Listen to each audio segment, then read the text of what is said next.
Welcome to Back from the Abyss. I'm Dr. Craig Heacock. Today we have the second of 2 episode swaps with podcasts that I reached out to. This podcast episode swap is with an amazing podcast, which I kind of think of as Back from the Abyss's long-lost twin separated at birth. The podcast is called Inside Eyes. It's produced in Oakland by a therapist named Mae Northrup. And it's all about healing from sexual trauma with entheogens and psychedelics. I think this episode and Laura's podcast in general is going to blow you away. The episode I chose to share with you all is a profound story of healing from forgotten sexual trauma that was held deeply in the woman's body, and then finally came forth during a life-changing ayahuasca session. This is one of the most astounding stories I've ever heard, and I think you all are going to be blown away by it. And if you like this episode of Inside Eyes, you should check out the rest. So far, Laura has 1 season, but she's putting together season 2, hopefully in the next few months. All right, listen on. Hope you enjoy it.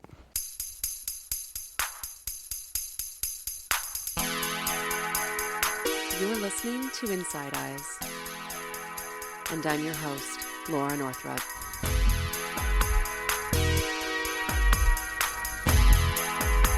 Hi everybody, welcome back to Inside Eyes. I'm your host, Laura Northrup, and this series is about the use of entheogens and psychedelics to heal from sexual trauma.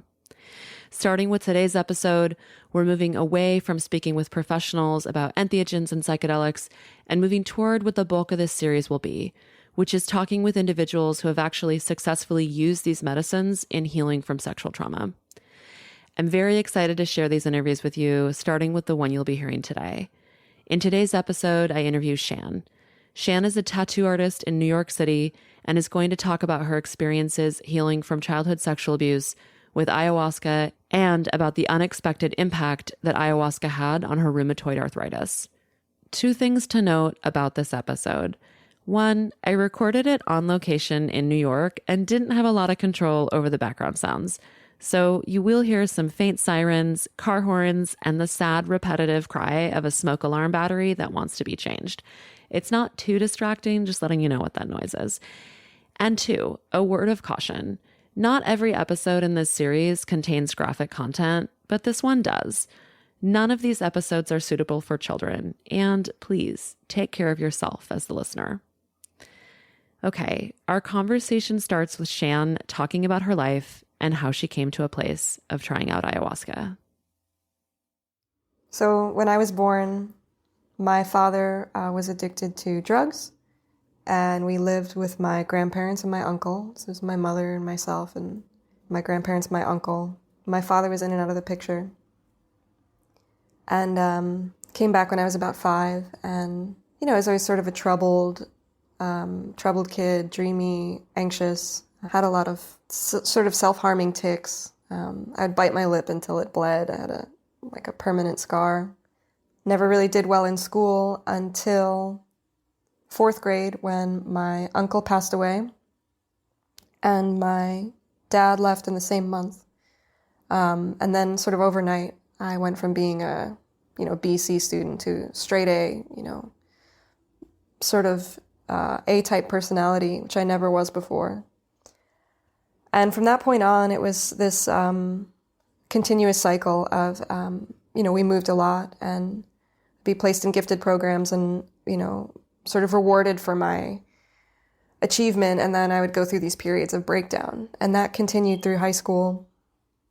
I went to a magnet high school, so I had to apply to get in, and started off really high achieving, high functioning. And when I had sex for the first time as a teenager, everything sort of got complicated again. So I went back to skipping class, getting A's, getting C's, did really well in the SATs, but then did poorly in all these classes I basically never went to. So that continued through college.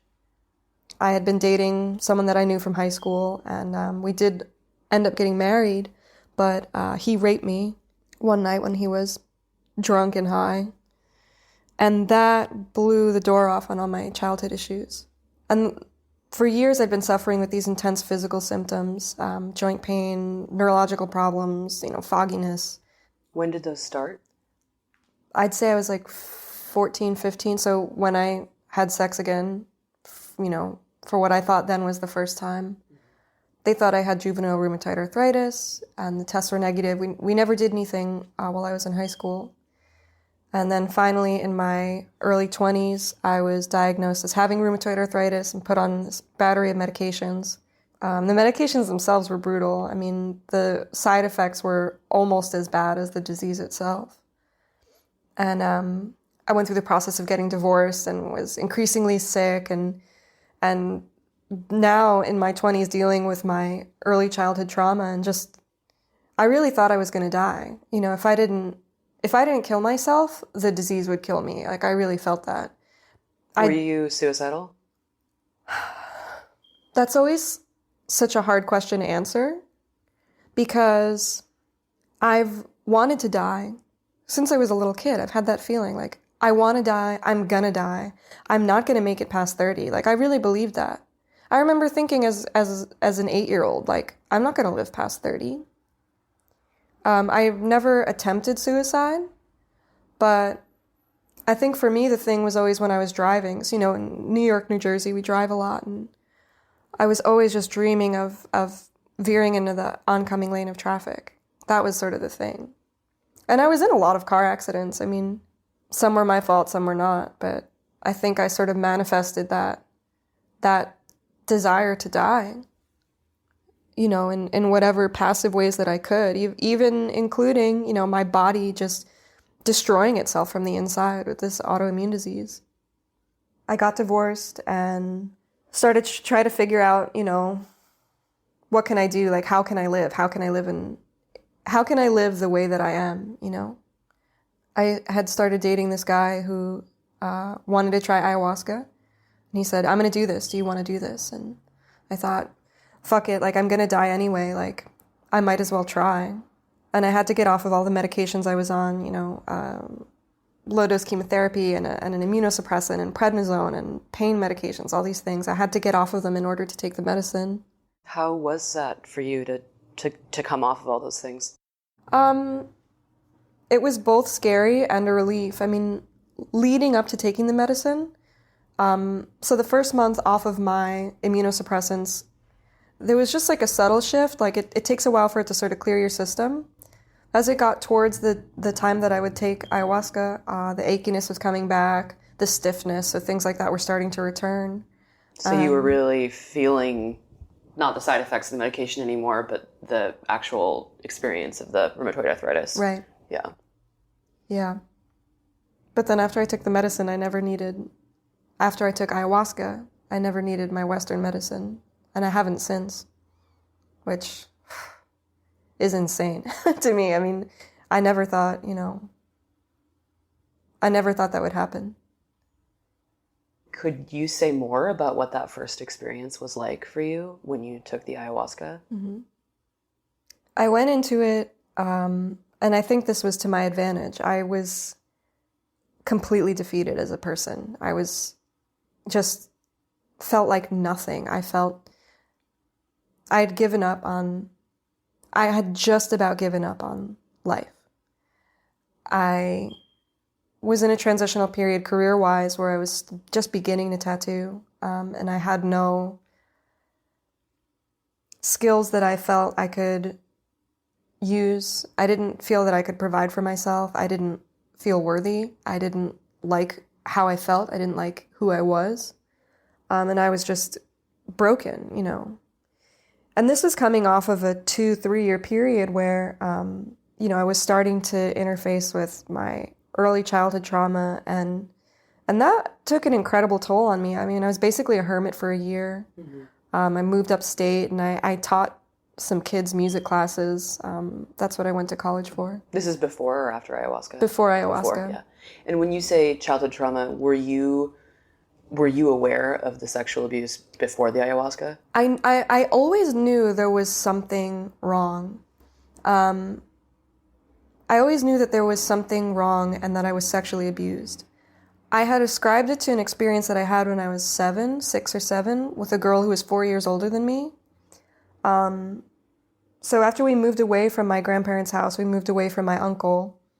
We lived in sort of like a low-income, just apartment complex, and the neighbor girl reenacted her own sexual abuse with me. So we would play these games, and we had an imaginary friend who would tell us what to do, and invariably he told us to make me take my clothes off, and then I would masturbate for her, basically. She would just, watch me do this, instruct me on how to do this. And I thought for most of my life that that's why I was so messed up, was that experience. And that experience was always troubling for me. Even as a child, I knew that this wasn't right, but there was that, my true trauma hiding underneath it. Protected by this sort of veil of idealization. I mean, I idealized my uncle, my abuser, because when I was a kid, he was the only one who paid any attention to me, really. My father was in and out, struggling with his drug issues. My mother was working all the time. But my uncle played with me, and he bought me birthday gifts, and he read to me, and he actually cared about me. I felt was the only one that really paid attention to me. So yeah, I didn't want to give up the warmth of that attention that he gave me, for me to connect that with the fact that he hurt me. I mean, it would take away the only safety that I did feel in my childhood, He was the one that hurt me more than anyone, but he was also the one that sheltered me. So I sort of had to give that up. I had to give up that memory of that nice, safe, loving place. I had to sacrifice it to the truth, which was that it wasn't a safe place. It wasn't a loving place. It was an abusive place, I'm really glad you're speaking to that, because I think a lot of people who, especially as a kid, a lot of sexual abuse happens where the people who get the closest, and there's a lot of abuse that happens through the realm of giving attention and being, quote, loving, and then gaining the level of trust to abuse and, betray a child like that. And I think that's it's just a really hard path to walk as an adult, to be able to sit with the complexity of that. Oh, yeah, because, it's not just, I say it's not one-sided. It is one-sided because he, as an adult, abused me as a child. But, we're all human, and we all want love. So, I would cling to him. Like, I would run to him. I would want to be around him. Like, I loved him. I idolized him, He gave me what I needed, desperately needed. And I became complicit in protecting the secret of his abuse of me. Partially because he told me that my mother would die if she ever knew. And I believed that. I really believed that. But partially because I didn't want to lose the only place where I was really special and valued, I felt at that time. Yeah. So. In that first ayahuasca journey, I'm imagining that you have done more than one journey. Mm-hmm. Yeah. Yeah. In that first journey, could you talk a little bit about what happened for you? It was tremendous. It was because prior to that point, I hadn't identified my uncle as my abuser. He died when I was 10, and that was incredibly hard for me. I'm one of 13 cousins. My mother was one of 8 children, and out of everybody, he left everything to me. Everything that he had, which wasn't a lot, but his personal possessions, like everything was for me. What little money he had, he left to me. And everybody my whole life was like, he loved you. You were so special to him. And I wasn't able, prior to that point, prior to trying ayahuasca, I wasn't able to identify him as the person who did those things because it was too painful. But that first experience with ayahuasca, I'll tell you what happened because I have such a clear memory of it. I mean, I was the only one in the room who was completely still the whole night. I didn't purge. I didn't have any, I was just completely still, like a mummy. I was sitting with my arms crossed, laying on the ground with my arms crossed. And in that pose, I felt all my muscles like sort of contracting and pulsing, like I was working this thing out. And there was this sensation that I was laying on a bed of dead leaves, in the jungle. And a woman appeared above me, and I knew that she was a doctor. And the only thing I did do physically throughout the night was I kept turning my head back and opening my jaws really, really wide. And every time that would happen, I had the sensation that she was shoving her arm down into my throat, down into my stomach. And in my stomach, she would grab these leeches. They were like black, oily leeches, huge slugs, and she would pull them out of my stomach and pull them out of my mouth. And every time that she would do that, I would relive a memory. Every slug was a memory. So I went and I relived every moment that was really horrific for me. And the adult me, as a third-party observer, would go back to that memory and see what happened to the child me. And at the end of every memory, she, the doctor, would crush the slug. And then I, the adult version of me, I had a gun. And I would go over to my child self that was suffering, and I would put one bullet in my head and kill myself in that moment and lay it to rest. And that happened for, I think it was like 11 or 12 really pivotal moments that were incredibly painful for me. And at the end, after I had killed myself in all of those moments, I felt her gather up my dead body, and she laid me in a pile of leaves and covered my body with leaves. And then I saw myself being eaten by maggots and worms, and it was calming and comforting. It was this incredible sense of relief. And while that was happening, there was a part of me that was riding on this panther that was almost like it was made of wind. It was flying around, and it went back to him, and it blew poison into his lungs. Him meaning your uncle? My uncle. Yeah. He died when I was 10. He died suddenly of pneumonia. He was 42, had been clean for a couple of years at that point, so wasn't abusing drugs. My mother says he didn't have AIDS, which another of my uncles that passed did. And I knew he was an intravenous drug user, so it was possible, but she swears he didn't have AIDS. He just got sick one day and got a cold and refused to do anything about it. And then it got so bad that he just slipped into a coma, and by the time they brought him to the hospital, it was too late, and he died. And I felt both that I was responsible for killing myself, my childhood self, laying that to rest, and that I had killed him.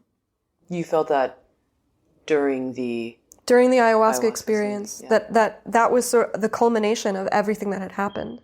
That in that moment, I completed the cycle where I went with this panther back and I blew that poison into his lungs, and he died. And I felt finally that it was complete, that whole bubble of events was complete in that moment. And when I woke up in the morning, I felt alive again. I felt reborn. Like, I can live now. I know that a lot of sexual abuse survivors feel afraid of what they might see in their ceremonies. It's horrible. And I know that, it sounds like you, when you said it helped, that you were a defeated person, that you were just like ready and willing to do whatever. But I guess I'm wondering, what you're describing, reliving and re-witnessing, I'm imagining that could have gone either way. And I'm wondering what in you was ready to surrender to that, and what made it not, it sounds like it was not re-traumatizing, that it was healing. And I guess I'm wondering if you have a sense of what it was going on for you or inside of you, or how you approached the medicine that allowed it to be that way. Again, like I said, because I was completely defeated, it honestly felt, when I was laying on this bed of leaves and the doctor woman was standing over me, it felt like emergency surgery. Yeah. Like when you're brought into the ER and all these people are standing over you and there's this bright light in your face and they're like, well, there's a 20% chance that if we do this surgery, she'll die, but, she'll definitely die if we don't do the surgery.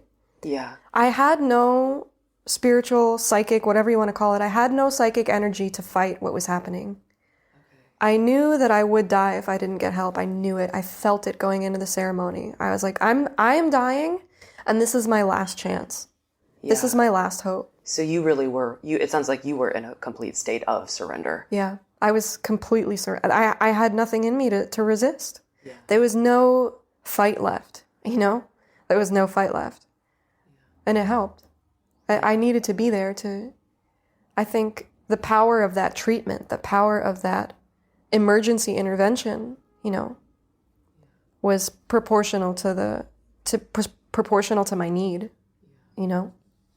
Can you say more about how it helped in terms of it sounds like you woke up the next morning and there was a lot of relief. Yeah. Yeah. And I'm just wondering, can you say, next morning, next day, but also. Yeah. Yeah. It honestly did feel a lot like recovery from surgery, because I woke up, grateful, tired, with that sort of post-ceremony. I wouldn't call it a glow, but there's some sort of energy that stays with you and has with me for every ceremony that I've done, for a couple of days, maybe a week after.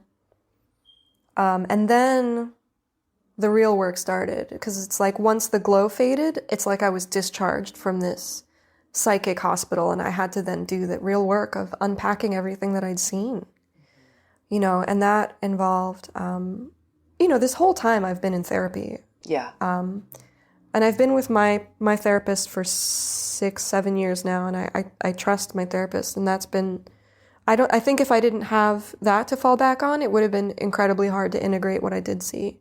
Yeah, so that was a big part of it. The process. Yeah.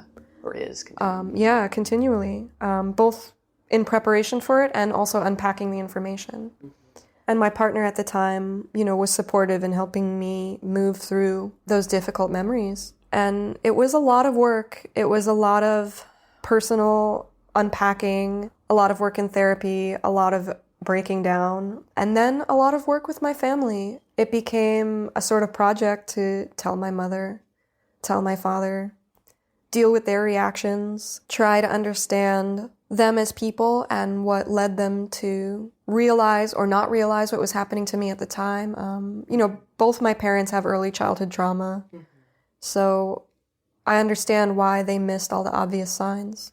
Now, I was angry my whole life at them for never protecting me, because other people noticed. I was always in school, would get called down to the guidance counselor, and they would ask me if everything was okay at home. And, people knew something was up, but nobody asked the right questions, And nobody ever expressed to me that my body was my own, So of course I wasn't going to say, somebody hurt me.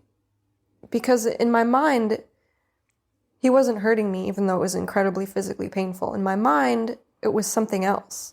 I didn't have the vocabulary or the concepts to describe what was happening to me. So when people would try to ask about it, when concerned adults would sort of try to figure out why I was the way I was, I didn't know how to talk to them, and they didn't know how to ask me. So nobody really got to the bottom of it. Even though all the signs were there, I was difficult, very, very isolated as a child. I couldn't play with other kids, had recurring nightmares my whole life. And when I began to unpack them as an adult, it was very clear that the symbolism in the nightmares was incredibly representative of what happened to me. But yeah, it was a lot of work. It was unpacking the nightmares, talking to my family, trying to learn how to give myself what I needed to survive, which on some days was to not leave the house, or not go somewhere alone, or make myself leave the house, or make myself go somewhere alone. It was an incredibly long process. And I took the medicine, pretty much have taken the medicine continuously ever since, every 4 months, every 6 months, I'll feel that need to go back and get another treatment, get a little more work done. And, I'm lucky that I'm in a position where I can do that. I'm wondering if you could say a little bit more about what has happened to your symptoms around rheumatoid arthritis, and just kind of generally how you feel about your life at this point. Totally. So I'm not a doctor or a scientist. I went to music school. I haven't taken any post-high school science classes, but I've read a lot about the interrelation of stress and trauma-induced stress, these sort of prolonged stress responses that people who've experienced trauma enter into. My rheumatologist told me, people with early childhood trauma are some, significant factors more likely to develop autoimmune issues later in life than the average population. And that's because the essence of post-traumatic stress disorder is that your body doesn't know how to leave that excited state where you're trying to react to trauma. From what I understand, it's particularly bad for people who were both exposed to prolonged trauma. So it's not just one single event, it's multiple events over a long period of time where you have no recourse, you have no ability to escape. So you're physically restrained or you're physically dependent upon the person that's abusing you. And all of those things were true. I was, extremely vulnerable as a 3 to 5 year old child, dependent upon the adults around me for basic survival, and abused by one of my primary caregivers. And on top of that, when he would abuse me, he would physically restrain me. And because of that, I think I most often get stuck in the freeze mode, it's fight, flight, and freeze. And that stress, that cortisol overload, just like, your adrenal glands are blown out, like whatever, your body is just on hyperdrive all the time. And I experienced that my whole life. It sort of like gave me a funny insight into children with autism. I mean, I worked with children with autism for a long time. I taught them music, and I worked at a school for autistic children. And, people with autism get hyperstimulated. They don't know how to necessarily filter the intake of information. And I experienced that myself because I wasn't able to turn off my hypervigilance. My head was always on a swivel looking for danger. I don't have a sense of white noise. So, sounds that will fade into the background for most people will just continue to be in my awareness. And I get so overwhelmed and frazzled by just the basic sensory information of life. And I felt it in my body, my pain and my stiffness and all these things. Most people with autoimmune diseases have flare-ups during times of stress, and it's because the body's stress response is directly related to, your immune system. And I think the reason why I was able to stop taking Western medicine after taking ayahuasca is because I was able to neutralize the threat. And now, after having, all these experiences with ayahuasca, I have a much greater ability to turn off my stress response if I get triggered by something. So now I have actual periods where I'm genuinely not in a trauma-informed stress response mode, where that was my default mode my whole life. Yeah. You were living that every day. Every day. Yeah. Yep. Every day. Your body can only recover when it's in recovery mode, when you have the safety to relax and to recuperate. I'll still feel, joint pain and stiffness in times of stress, if I'm overworked or if there's things going on in the news that are incredibly distressing like there is right now. I have been pretty achy lately. But I know now it's, related to my stress level and my, I'll know when to step back. And I have other plant medicines that I can call on when I need that break from stress, when I need that sort of cleansing from this trauma mode, my Western medicines, the immunosuppressants and the steroids, were all for the symptoms of my disease. But the ayahuasca helps neutralize the cause of my disease, which is prolonged stress. You also mentioned when we were prepping and talking about the interview today that tattooing is something that's been a really important part of your process. And I wonder if you could say a little bit about tattooing and healing and how you think about that. For sure. Yeah, I've never had any quote unquote conventional self-harm habits.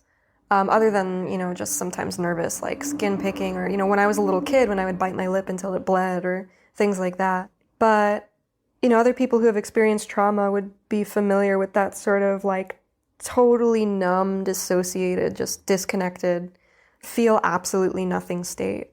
I'd go through these cycles where the stress would build and I would feel this incredible tension and anxiety, and then I would reach some sort of breaking point, and then I would be numb for a period of time. A lot of people with early childhood trauma or trauma in general turn to cutting because when you're in a completely dissociated mode, the only times that you feel alive are when you're in, like physical or, emotional danger. And I think that's the drive that's behind that, like, repetition compulsion, where, like, people who have been abused end up in abusive relationships later in life over and over and over again. Because when you're dissociated and you feel numb inside, the only time you feel alive again is when you get that trauma reaction. And for me, I didn't cut, but I discovered getting tattooed. And this is maybe a little graphic for, most people, but this is part of my experience. So, being a young, small child, when an adult man rapes a young child, it's incredibly physically painful. It's annihilation level pain. I mean, you really think you're going to die. You think, am I going to die? This hurts so bad. I think this will kill me. Yeah. So it's physical torture on top of the psychological torture. And, this is like, sounds kind of crazy for me to say as a tattoo practitioner, but tattoos are physically painful. It's a physical trial. It's a sort of a torture that you subject yourself to. Yeah, and I would get a sort of high, a sort of lift when I was getting tattooed, because that extreme physical prolonged agony would trigger this bodily stress response. And then I would feel alive again because suddenly, the adrenaline or whatever is pumping, and then my senses are awake and I'm embodied because I'm being physically harmed to a degree, And that became a sort of ritual for me that I guess took the place of what could have been more plainly destructive habits. But the aftermath of it was a secondary high, because every time I would get a tattoo, it would be as though I was laying claim to that part of my body again. Mm-hmm. You write your name on your stuff, I'm writing my name on my body. Like, this is mine. Like, this is mine. This is mine. Mm-hmm. I'm taking it back, and you can see now that it's mine because I've put my mark on it. Mm-hmm. Mm-hmm. You try to put your mark on it, but no, I'm putting my mark on it now. Mm-hmm. Mm-hmm. Yeah. Wow. Yeah. It's really beautiful to listen to you describe the complexity of that and the healing aspects of it. And you are a tattoo artist. Yeah. It sounds like this is a part of the value system and belief system that also goes into your work. 100%. Not only because I believe in the power of tattooing for people with and without trauma to interface with their bodies and to take ownership of their bodies, but it's also influenced my practice in general because I'm hyper aware of that sense of physical violation. So to become a practitioner, it was really hard for me in the beginning to know that I was inflicting pain on people, or you reach that point where you can tell that people don't really want to be there because it hurts. And then you yourself have to push through to finish the piece. But I try to make people feel that they have agency at all times to pause if they need to, or take breaks, or whatever they need to get through that experience. I try to make it collaborative and not be re-traumatizing, because I have had experiences being tattooed where I felt physically uncomfortable and it was re-traumatizing. So I've had more redemptive experiences than re-traumatizing experiences. But yeah, anytime you submit your body to the care and the manipulation of another human, I mean, there's incredible trust involved in that. And I think there's room in the practice to be healing, it's not just an aesthetic practice. I mean, I think it is a transfigurative practice, and it can be, So something that I've been asking people in these interviews is specifically about healing that they experience around people who were not necessarily the abuser, but the other people in your life who obviously are intimately connected to the experiences you've had, because there can be so much wounding around that. And you mentioned earlier about the anger of, why aren't my mom or dad noticing what's going on or, responding. Yeah. And I wonder if you could speak to that, if there has been healing that's come through the use of ayahuasca in terms of your relationships with those kinds of people in your life. Definitely. There definitely has. It's still a process, ongoing process right now. I may have mentioned earlier, both my parents experienced early childhood trauma. My father was adopted and spent some time in an orphanage, which in the 50s was, in Hudson County, New Jersey, was probably a pretty insane place. And my mother, that whole side of the family, there's just so many issues to unpack. Probably too many to kind of go into detail about, but basically, this trauma is intergenerational, and it's passed down. It's a cycle that's passed down and passed down. And in one of my later ayahuasca ceremonies, I remember having the sensation that my whole genetic history was like a huge tree, and like an inverted evergreen tree, and the point of it was pointing directly down the top of my head, this is generations and generations of abuse. And I had to push back up against all of that to stop the cycle and say, no, we're not going to keep doing this. We're not going to internalize this trauma and then replay it again. I'm not going to allow my early childhood issues to interfere with my ability to stop this trauma going forward. And I know that that's what happened with my parents when I was young. They couldn't connect to the fact that I had been sexually abused because it was too painful for them. To connect to that, they would have to connect with what happened to them when they were children. And they weren't equipped for that, They didn't have this medicine. They didn't have the space. They didn't have the money or the luxury or the time. They didn't have therapy. They didn't have any of that. So in talking to my parents, they have revealed so much to me about what they've gone through, and they've, it seems like begun to maybe look back at some of the stuff that they've had in a box on a shelf for their whole lives, It's helped my relationship with my mother in particular because, not only was I angry at her for not protecting me, but she looks like my uncle because that was her brother. They had a similar voice. They had similar mannerisms. So I remember times when she would say and do things that reminded me of him, and I would just hate and fear her for that, And I think it's been really freeing to ascribe the pain and the rage to the right person, and to sort of contextualize and really integrate all of the factors that led to the things that happened, It's made it easier for me to see my parents as humans, complex humans, and not just these monolithic figures that either failed or didn't fail me when I was little, Mm-hmm, mm-hmm. So that's been tremendously helpful for sure. Yeah, if my mother was in better health, I would definitely want her to experience these medicines, but, everybody has to come to it in their own way. You can't just, you can't be like, here, take this. This will be great for you. It has to be this self-driven thing. Like I was drawn to it. I knew because I needed it, and it came into my life right at the right time. Maybe she doesn't have to take it directly because I took the medicine, and then I'm trying to feed that out through the relationships in my life, Yeah, it sounds like it. It sounds like the healing work you're doing for yourself is also in turn supporting the healing of your family, regardless of whether they decide to partake in ayahuasca or other kinds of healing practices.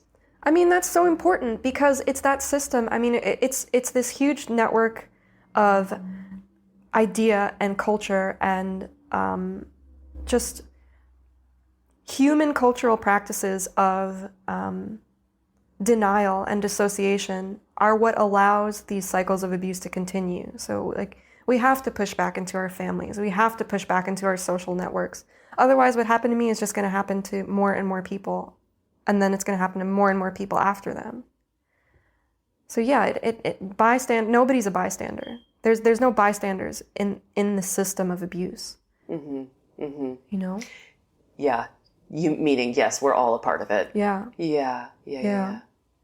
this leads perfectly into the last thing that I want to ask you about, which you're sort of already talking about, but I was really moved by your reasons for wanting to do this interview and share your story, and I wonder if you could just say a little bit more about that. Yeah, I mean, I suffered tremendously from what happened to me, you know? And I know that what happened to me is happening to thousands and thousands of people right now, children, you know? And that some of them are going to grow up to be like my uncle. You know, if they don't have that intervention, if we don't, as a species, like kind of wake up and put aside our own difficult pasts, you know, or integrate those difficult pasts so that we can see what's happening in the present. There were so many times that people could have intervened. I mean, if I describe it now, like, you know, financially burdened mother, drug addicted, absent father, you know, uncle, drug addict, you know, lives with his parents at age 30, whatever, never had any real relationships. Do you want to leave your kid alone with the drug addicted, weirdo, antisocial person because, oh, they're family and it's normal and it's fine? Or do you want to like get in touch with your senses, analyze the situation, like trust your instinct about like, ooh, something bad could be happening here, or this doesn't feel quite right. I remember so many times when I have these memories of looking at people and sensing that they knew something wasn't quite right, and then they couldn't push past that being polite or being whatever you want to call it. They couldn't push past it to intervene, you know? And it would have been so easy to intervene. All somebody had to do would be to say to me as a child, like, something simple, like if somebody's hurting you, no matter who they are, tell someone.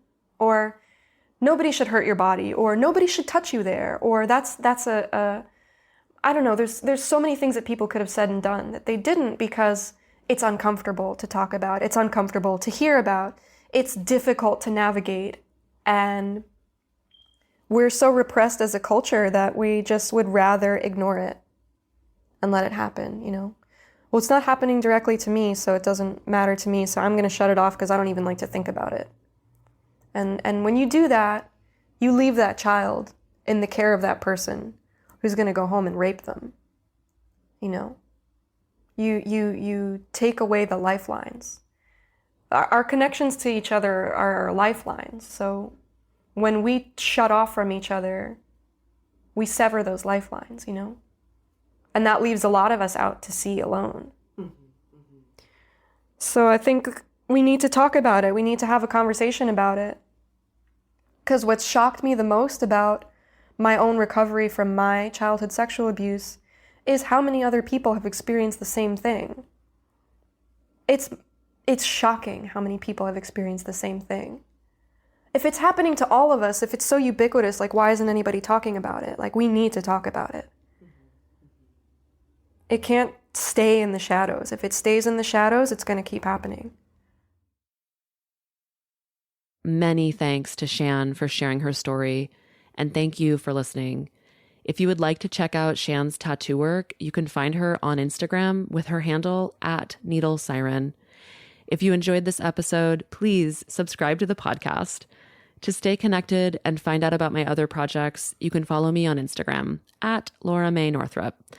And finally, many, many thanks to Joey Seward at Left Field Studios for volunteering a lot of additional audio engineering to make this series possible. If you need an audio engineer, he's excellent. You can find his website in the show notes. Until next time.